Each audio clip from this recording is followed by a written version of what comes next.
Queridos irmãos e irmãs, devotos de Santa Luzia, vindos de muitos lugares diferentes. Esse ano, o tema da festa, em preparação à festa de Santa Luzia, olhou a um acontecimento que se realizou 50 anos atrás, a grande conferência do episcopado latino-americano em Medellín. Poucos anos antes, somente 2 anos e meio, tinha terminado o Concílio Vaticano II. Ele começou o dia 11 de outubro de 1962 e terminou 8 de dezembro, festa de Nossa Senhora da Imaculada Conceição, de 1965. Menos de 3 anos depois, em 68, o Papa Paulo VI, a convite do episcopado latino-americano, veio à América Latina, a cidade de Medellín, da Colômbia, para a reunião, a segunda grande reunião do episcopado latino-americano. E o Papa veio trazer as conclusões do Concílio Vaticano II, quase entregando simbolicamente a América Latina. E naquela conferência os bispos acolheram o concílio e repropuseram as conclusões do concílio no documento de Medellín, aplicando o concílio à América Latina. Por isso, num certo sentido, Medellín se torna realmente o Pentecostes para a nossa América Latina. O que o Concílio Vaticano II foi para a igreja inteira, Medellín foi para a nossa América Latina. Por isso Medellín olhou, sentiu o espírito do concílio e começou a pensar, segundo o concílio, a família, a juventude, a educação, a catequese, a liturgia, os leigos e todos aqueles que compõem o povo de Deus. E um dos capítulos, o 14º, é sobre a pobreza da igreja, a relação entre a pobreza e a igreja. Na verdade, já no discurso de Paulo VI, ao começar a conferência, ele tinha tocado esse tema da pobreza em 2 dimensões. De um lado, o Papa elogiou, destacou muitos gestos de generosidade, de partilha, de convivência, de disposição dos bens da igreja que pipocavam em toda a América Latina, dizendo que aquele era um caminho certamente evangélico. Na segunda linha, o Papa diz que a pobreza dentro da igreja é uma consequência dos valores evangélicos e determina quase a fidelidade da igreja ao evangelho e constitui a força na missão do apóstolo, na missão do evangelizador. Quase o Papa percebeu o paradoxo dessas suas palavras, porque ele mesmo para e diz: força, pobreza pode ser força, e continua dizendo: a nossa força é o amor.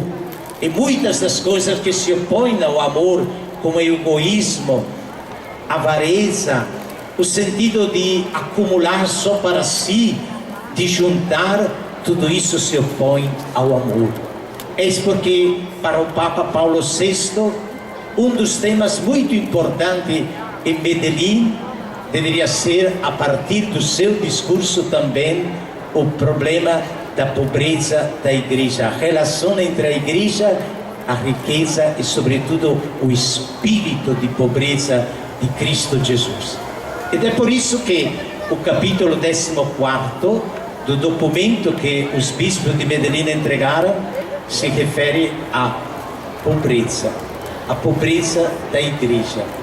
E os bispos começam olhando a esse imenso continente da América Latina, olhando sobretudo a tantas pessoas, a um pequeno grupo que se tornava cada vez mais rico e a imensidão desse continente cristão que cada vez mais era pobre.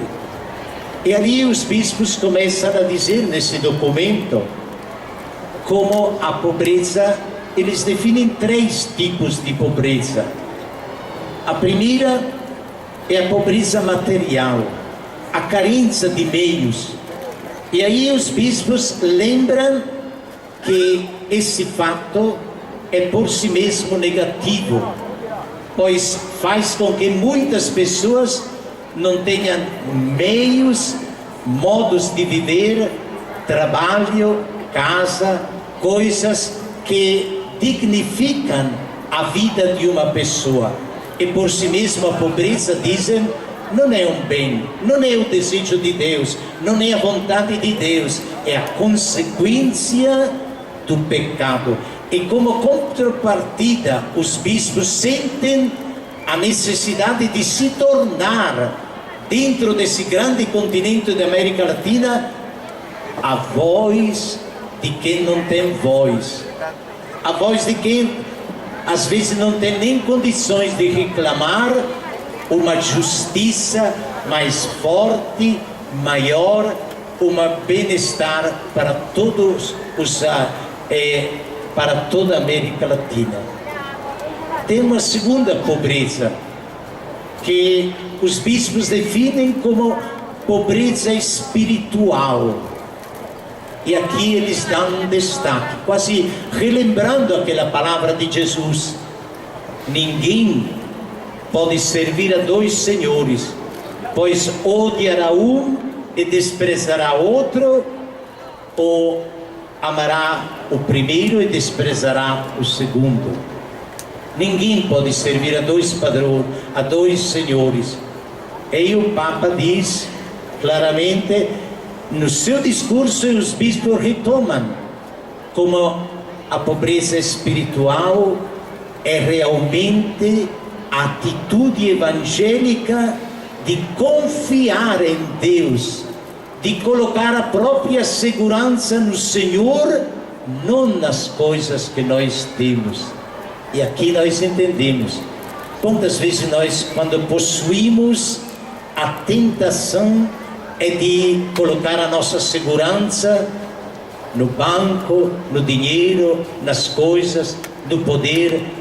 Por isso é evangélico não ter, é evangélico realmente confiar no Senhor, colocar a nossa esperança, a nossa certeza, o nosso amor em Deus.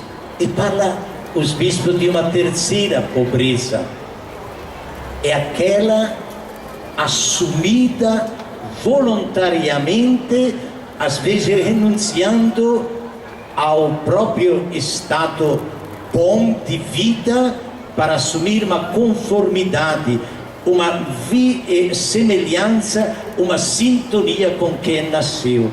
Essa pobreza é dom de Deus e espelha o que Deus mesmo fez em Jesus. Ele que era rico, como diz Paulo, despojou-se da sua riqueza, dos seus privilégios, se tornou um de nós, se tornou humilde como nós, para nos dar a salvação, para nos encontrar e nos apontar o caminho de novo para Deus. Nesse sentido, os bispos renovam para muitos dentro da igreja o convite de realmente abraçar por amor, por causa do reino de Deus, essa pobreza assumida com consciência, com fidelidade, também com entusiasmo. Aqui eles quase lembram aquele episódio, lembram do Evangelho quando em Mateus é um jovem rico, nos outros evangelistas é um homem que se apresenta a Jesus e diz: o que devo fazer para ter a vida eterna? Para possuir o reino dos céus? Jesus olha para ele e diz: respeita os mandamentos, não matarás, não dirás falso testemunho, ama teu pai e tua mãe. E o outro responde: tudo isso eu já fiz. E aí o Senhor Jesus olha nos olhos. Marco disse uma frase importante: com muito amor olhou para ele e disse: quer ser perfeito? Vá, vende os teus bens, doa aos pobres, depois vem e segue-me. Aquelas 5 palavras que mudaram a vida de tantas pessoas ao longo da história. Vá, vende, doa, vem, segue-me. Nesse sentido, os bispos dizem: quantos muitos hoje escolhem uma pobreza para ser em sintonia, para amar, para viver realmente a serviço dos pobres. E nós hoje celebramos a festa, se vocês olham, de uma que escolheu a pobreza, Luzia. Quem olha o oratório aqui sabe que Luzia era rica, e a ela se oferecia o dono da cidade uma vida de riqueza, uma vida confortável, uma vida que cada menina pode sonhar. Luzia sentiu dentro de si um chamado a uma pobreza mais radical. Soube pegar os seus bens, doá-los aos pobres, e diante da escolha entre Cristo Jesus, seu esposo e os outros, ela escolheu a parte certa, a parte que não lhe seria tirada, a parte que ainda hoje coloca Luzia como modelo da nossa vida. Eis, se a pobreza material não é um bem no documento de Aparecida, assumir uma semelhança e uma entrega aos pobres na condivisão é seguramente o exemplo que dá Cristo, de Santa Luzia, de São Francisco, marca a vida até hoje. Eu acredito que Santa Luzia pode ensinar muito também a nossa igreja. Nós sentimos hoje quanto é importante também para a nossa igreja usar bem os bens que tem. Aliás, é lícito para a igreja ter bens? É uma pergunta que até no documento trapela. A igreja pode possuir? É lícito para a igreja ter? Acredito que a resposta nós a temos em 4 pontos.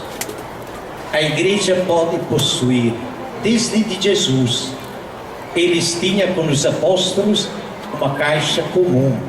Tanto é verdade que, se vocês olham em João, no Evangelho de João, quando alguém pergunta durante a ceia: quem é o traidor?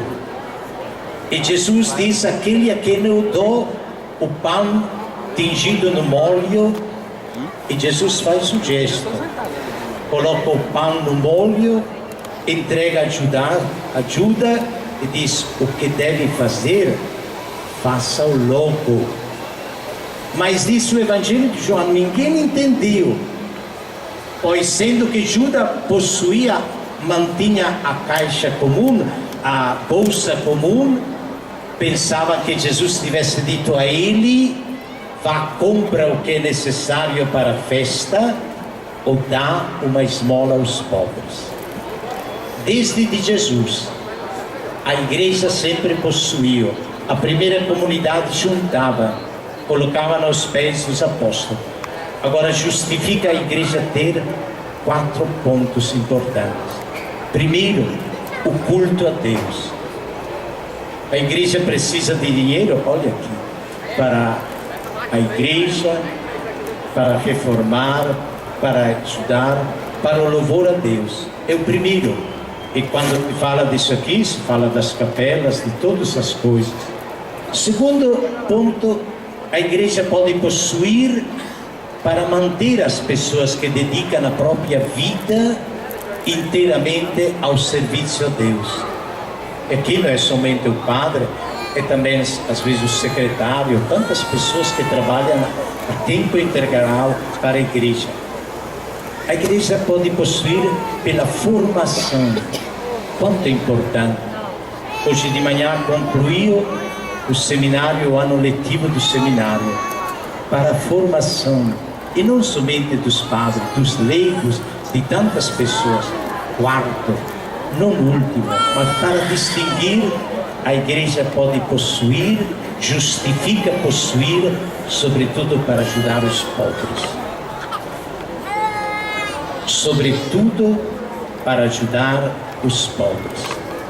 Se a igreja possuísse só para possuir, ou se tornasse um ganho, como é a finalidade do banco que está aqui na nossa frente, não seria lícito para a igreja possuir. Ela só pode possuir para o culto a Deus, pode possuir para sustentar quem se dedica, para a formação dos agentes, das pessoas, a catequese, para os pobres. E aí nós entendemos que hoje Santa Luzia deve nos ajudar a abrir os olhos a cada um de nós, que fazemos parte da nossa grande diocese, para ajudar os nossos padres na transparência da administração da igreja. É o primeiro gesto que poderíamos assumir hoje em referência à pobreza da igreja. A transparência. O que entra, uma gestão honesta, nunca sozinho as coisas de dinheiro das coisas da igreja. Poderíamos ajudar com conselhos de assunto econômico dentro das nossas paróquias, realmente vigiando. Às vezes nós discutimos sobre os políticos que são corruptos, mas quando entramos nas nossas sacristías, às vezes não temos nada para ensinar. Isso é ruim para nós. Eu acho que hoje, falando dos bens e da pobreza da igreja, um compromisso que nós podemos assumir é realmente de uma gestão comunitária, onde todo mundo participa, de uma gestão transparente dos bens da igreja, de uma gestão realmente honesta e que se abra à solidariedade, à fraternidade, que se abra também à generosidade por o mundo inteiro. Para todos nós, falar da pobreza, falar do uso dos bens do mundo é realmente algo de muito importante, de muito delicado, que tira ou dá a credibilidade também na nossa palavra, ao nosso modo de ser e de nos colocar como igreja. A Santa Luzia, a padroeira da visão, queremos pedir também a graça hoje para a nossa diocese de poder usar os bens materiais, de poder usar o que Deus nos dá com transparência, com honestidade, com abertura, sobretudo, ao mundo da graça, da generosidade, da solidariedade, da fraternidade. Amém.